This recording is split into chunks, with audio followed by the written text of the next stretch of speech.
কেমন আছেন সবাই? আশা করি সবাই অনেক ভালো আছেন। নতুন একটা দিনে, নতুন একটা সকালে, নতুন একটা ব্লগে সবাইকে অনেক অনেক স্বাগত। সকালেই ঘুম থেকে উঠে বিছানাটা গুছিয়ে নিলাম। তারপরে এখন চলে যাব ফ্রেশ হতে। ফ্রেশ হয়েই চলে আসলাম এই যে রান্নাঘরে। রান্নাঘরে এসেই রুটি করেছিলাম, সেটার ভিডিও করতে মনে নেই। আর এখন রান্না করব মাছ, এইজন্য মাছটা ধুয়ে নিচ্ছি। আমার মনে হয় সকালে প্রত্যেকটা মেয়েই খুবই ব্যস্ত থাকে, শুধু আমি একা না। কারণ সকালে বাচ্চাদের স্কুল থাকে, স্বামীদের যার যার কাজ থাকে, তারা শেষে কাজে চলে যায়। এই জন্য মেয়েরা কিন্তু সকালে খুবই ব্যস্ত থাকে, তেমন আমিও সকালে খুবই ব্যস্ত থাকি। তারপরে এই যে মাছটা ধোয়া হয়ে গেছে, লবণ হলুদ মাখিয়ে রাখলাম। সকাল থেকেই মাথার মধ্যে শুধু একটা জিনিস ঘুরপাক খাই, যে কি রান্না করব কি রান্না করব, কিছুই বুঝতে পারি না যে কি রান্না করব। অবশেষে ফ্রিজ থেকে মাছ বের করে মাছটা রান্না করব, আর এই যে উচ্ছেগুলো ভাজি করব। আর এখানে আমার শাশুড়ি মা কলমি শাক নিয়ে এসছে, মানে আমাদের পাড়ার মধ্যেই বিক্রি করতে আসছিল। শাশুড়ি মা খুব পছন্দ করে কলমি শাক, তো শাশুড়ি মা এখানে সব কিছু আমাকে কেটে বেছে সুন্দর করে দিচ্ছে। তো এবার চলুন রান্নাটা করেই নিই। তো এই যে মাছটা ভেজে নিচ্ছি, আর মাছটা আমি সর্ষে দিয়ে রান্না করব, মানে সর্ষে বাটা যারে বলে। তো সর্ষে বাটাটা আমার মেয়ে আবার খুব পছন্দ করে, আমিও পছন্দ করি। সকালে যদি পুরুষ ছেলেরা বাড়িতে থাকে তাহলে তো আর কোনো কথাই নেই, রান্না বাড়ার ধোঁয়া উঠে যায়, প্রচণ্ড তাড়াহুড়োর মধ্যে রান্না করতে হয়।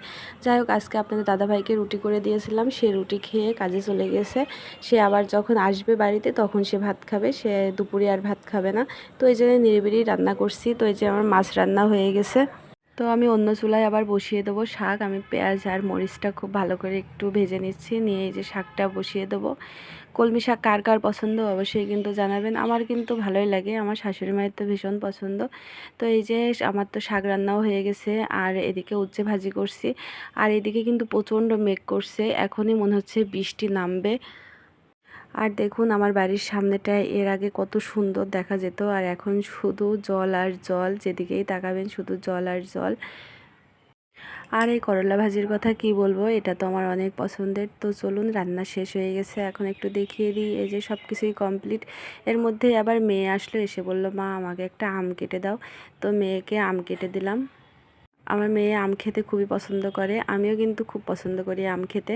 তো আমার মেয়েটা আমার মতোই হয়েছে। তো এই যে এদিকে তো বৃষ্টি নেমে গেছে, আর এই যে আমাদের বারান্দার অবস্থা দেখেন, পুরাই জলের জল, প্রচণ্ড জল।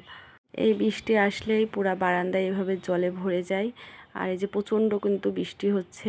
তারপরে যে চলে আসলাম আবারও রান্নাঘরে, এসে রান্নাঘরের সমস্ত কাজ সেরে নিলাম। শুধু তো রান্না করলে হবে না, এগুলাও তো করতে হবে। রান্নাঘরের বাসন মাজা, এই যে রান্নাঘর পরিষ্কার করে নিচ্ছি, এটা হচ্ছে প্রতিদিনের কাজ মেয়েদের। রান্নাঘর পরিষ্কার করা কিন্তু আমার হয়ে গেছে, এখন যাব হচ্ছে আমি স্নান করতে। আর রান্নাঘরটা পরিষ্কার না থাকলে কিন্তু একদমই ভালো লাগে না। তো দেখুন আমার রান্নাঘর প্রায় পরিষ্কার, এখন যাব হচ্ছে স্নানে। এই যে স্নান করে বসে পড়েছি খেতে, কারণ প্রচণ্ড ক্ষুধা পেয়েছে। তো এই পর্যন্তই। তো সবাই ভালো থাকবেন। তো আজকের মতো সবাইকে টাটা।